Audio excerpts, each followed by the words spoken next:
addressing disadvantage is everybody's business, and creating prosperity actually is good for the whole economy, not just for those specific communities. So Geelong itself is quite urban. It's about 120 kilometres outside Melbourne. And it was the centre of car manufacturing in Victoria. When the car industry closed down, that had a ripple effect across the economy, and some of those other industries were struggling with the Australian economy.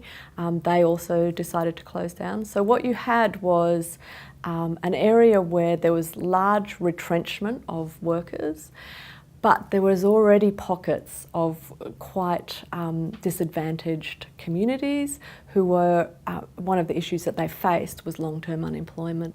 So what we looked at was, what are some of the economic levers that we could use?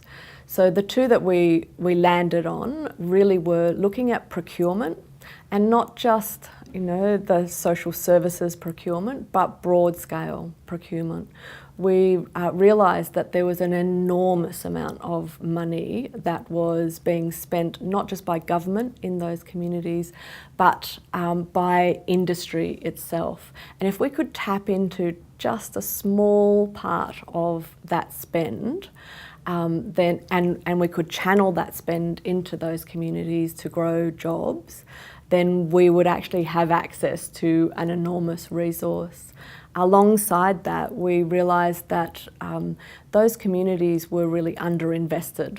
So we looked at the investment flow into those communities and realised that investors were actually abandoning those communities, and the money was flowing all around to other areas but not into those specific communities.